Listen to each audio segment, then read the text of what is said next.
প্ৰত্যেক দিনৰ দৰে আজিও এটা নতুন লেসন ইংলিশৰ লেসন লৈ মই আপোনালোকৰ সন্মুখত উপস্থিত হৈছো আৰু আজি আমি আলোচনা কৰিম কিছুমান খুব দৰকাৰী আৰু ইউজফুল সেন্টেন্সেস যিবোৰ আপোনালোকে সদায় ব্যৱহাৰ কৰিব পাৰিব নিজৰ ডে টু ডে লাইফ ষ্টাইলত আপোনালোকে সেই সেন্টেন্স বিলাক থাকিলে যিকোনো এটা কথা সৰুকৈ কিন্তু সুন্দৰকৈ বুজাই দিব পাৰিব গতিকে লেসনটো স্টাৰ্ট কৰিম তাৰ আগতে এটা সৰু অনুৰোধ আছে যদি আপোনালোকে এই চেনেলটো প্ৰথমবাৰ আহিছে অনুগ্ৰহ কৰি যদি লেসনটো ভাল পায় তেনেহলে সাবস্ক্ৰাইব কৰিব চেনেলটো আৰু এটা লাইক দি দিব এটা থাম্বস আপ দি দিব যাতে মই অনুপ্ৰাণিত হ'ব পাৰো আপোনালোকৰ উৎসাহ পাব পাৰো গতিকে পলম নকৰি বলক আৰম্ভ কৰো সেন্টেন্স কেটা হিকা গতিকে মই ইয়াতে লিখি থৈছো আপোনালোকৰ কাৰণে সেন্টেন্স কেটা 10টা সেন্টেন্স আৰু গুটেই কেটা সেন্টেন্সে খুব দৰকাৰী আপোনালোকে প্ৰত্যেক দিনাই ব্যৱহাৰ কৰিব পাৰিব ফাৰ্স্ট সেন্টেন্সটো মই কওঁ যেটা কোনোবাই কিবা কথা কৈ থাকে বা আপুনি কিবা এটা কথা কৈ আছে তাৰ ওপৰত কোনোবাই উত্তৰ দি আছে তেতিয়া কেতিয়াবা আমাৰ খং উঠে আৰু তেতিয়া আমি কওঁ নো ইউজ আৰ্গুইং নো ইউজ আৰ্গুইং নো ইউজ আৰ্গুইং মানে হৈছে তৰ্ক কৰি লাভ নাই no use arguing তো কোনোবাই আপোনাক যদি কেতিয়াবা এনেকুৱা কিবা আখাৰ কথা মানে যেটো কথাত বাৰেপতি লাগি আছে তেতিয়া আপুনি ক'ব পাৰে যে no use arguing okay I have already said so now no use arguing okay so the next one is simply একে ধৰণৰে যেটা কোনোবাই কিবা সৰু হুৰা কথাত লৰা ছোৱালী আপত্তি কৰিছে বা কোনোবাই ঘৰৰ মানুহে কোনোবাই কিবা কথাত আপোনাৰ আপত্তি কৰিছে তেতিয়া আমি ক'ব পাৰো যে no use complaining এটা এবাৰ কামটো হৈ গল গতিকে এতিয়া আৰু কমপ্লেইন কৰি লাভ নাই যেটো হ'ব লগা আছিল হৈ গল এতিয়া কমপ্লেইন কৰি লাভ নাই তেতিয়া আমি কওঁ নো ইউজ কমপ্লেইনিং গতিকে নো ইউজ যেটো টার্ম আছে আমি ব্যৱহাৰ কৰিব পাৰো লাভ নাই কিবা এটা কামত লাভ নাই যে তৰ্ক কৰি লাভ নাই কমপ্লেইন কৰি লাভ নাই কাজিয়া কৰি লাভ নাই এই ব্লাকত আমি নো ইউজটো ব্যৱহাৰ কৰিব পাৰো ঠিক আছে সো নেক্সট আমি থাৰ্ড সেন্টেন্সটো লৈ আহো থাৰ্ড সেন্টেন্সটো হৈছে what is the matter you look very happy What is the matter? You look very happy. মানে হৈছে কথাটো কি আজি দেখোন বিৰাট ফুটি আমি কেতিয়াবা হুদু ন যে ইমান ফুটিত আছে যে কি হ'ল সো তেতিয়া আমি ক'ব লাগিব what is the matter? You look very happy. What is the matter? You look very happy today. Today to লগাই দিব পাৰি যে আজি তোমাক ইমান মানে ফুটিত দেখিছো কি হ'ল কথাটো কি Next is যেতিয়া আমি কিবা এটা বস্তু ধৰক সুই চাইছো হেতু বস্তুটো আঠা ঢিলা বা হুকান টান এনেকুৱা কিবা যদি আমাৰ অনুভৱ হয় তেতিয়া আমি বাক্যটো আৰম্ভ কৰিব লাগিব it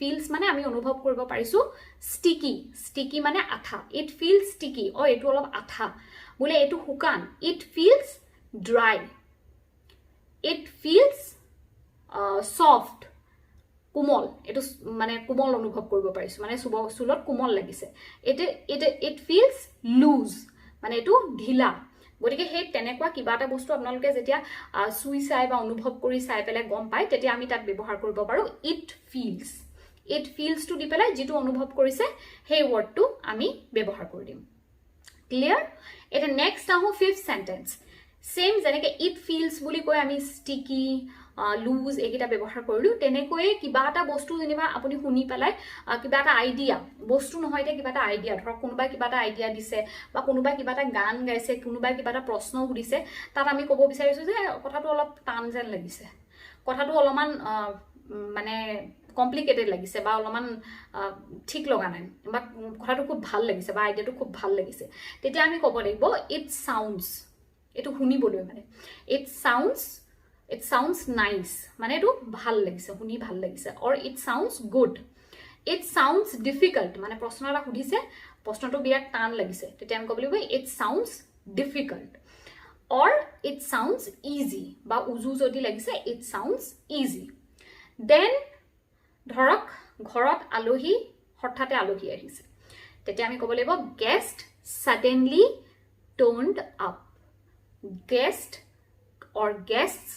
suddenly turned up আলহী ঘপককে আহি ধৰক হঠাতে আহি ঘৰ পাইছে guest suddenly turned up wordটো আমি তাত ইউজ কৰিম তাৰপিছত আহিলো কেতিয়াবা আমাৰ কাম কৰিবলৈ ইচ্ছা নাযায় আমি অনুভৱ কৰো যে অকনমান ৰেষ্ট লাগে we are not feeling like মানে ধৰক working so in that I don't feel like working তাৰ পিছৰ সেন্টেন্সটো অকমান সিমিলাৰ বলে একোৱে কৰিব ইচ্ছা যোৱা নাই একোৱে কৰিব মন নাই আৰু তেতিয়া আমি কম সেম প্ৰথমৰখিনি সেম থাকিব I don't feel like doing anything মানে একোৱে কৰিব ইচ্ছা নাই So I don't feel like doing anything. Then I was stuck in the traffic. মানে মই ট্ৰাফিকত ফচি আছিলোঁ. I was stuck in the traffic.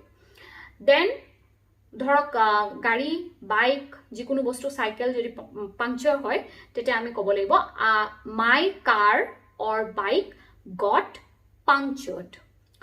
My car or my bike got punctured. Got to আমি ব্যৱহাৰ কৰিম ইয়াত. Punctured. Got punctured. Then ধৰক বাইকখন ৰাস্তাতে বেয়া হ'ল. আপুনি আহি আছিলে ৰাস্তাতে বাইকখন বেয়া হ'ল. তেতিয়া আমি ক'ব লাগিব my bike broke down. মোৰ বাইকখন মানে ৰাস্তাতে বেয়া হ'ল. My bike broke down. Okay? তাৰপিছত আহোঁ 12 নম্বৰ এইটো I couldn't find the bike or car keys. কিবা এটা বস্তু যদি আপুনি বিচাৰি পোৱা নাই তেতিয়া আমি ক'ব লাগিব I couldn't find the car or bike keys. যাৰে চাবি নহওক কিয় বা ঘৰৰো হ'ব পাৰে. So couldn't find বিচাৰি নাপালো.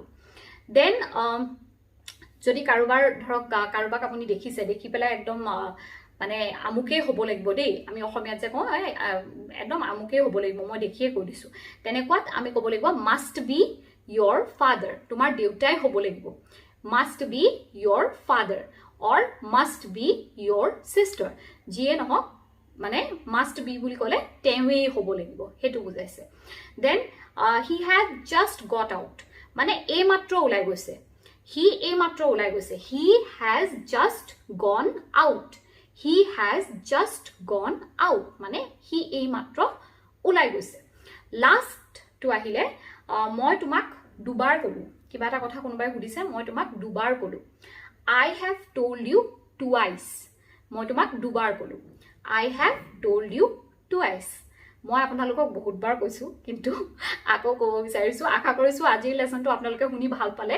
আজিৰ যিকেইটা সেন্টেন্স ক'লো আপোনালোকৰ কাৰণে ফলপ্ৰসূ হ'ব. আপোনালোকে ডে টু ডে লাইফত ইউজ কৰিব পাৰিব. আৰু যদিহে লেসনটো ভাল পালে আৰু সেন্টেন্সেছ গিটা ভাল পাইছে তেনেহ'লে অনুগ্ৰহ কৰি লাইক শ্বেয়াৰ এণ্ড ছাবস্ক্ৰাইব কৰিব প্ৰত্যেক দিনাই কোৱাৰ দৰে আজিও এবাৰ কৈছোঁ. আৰু আশা কৰিছোঁ পুনৰ সোনকালে লগ পাম আৰু আজিৰ এই ক্লাছটো ইমানতে শেষ কৰিছোঁ. ধন্যবাদ. বাই.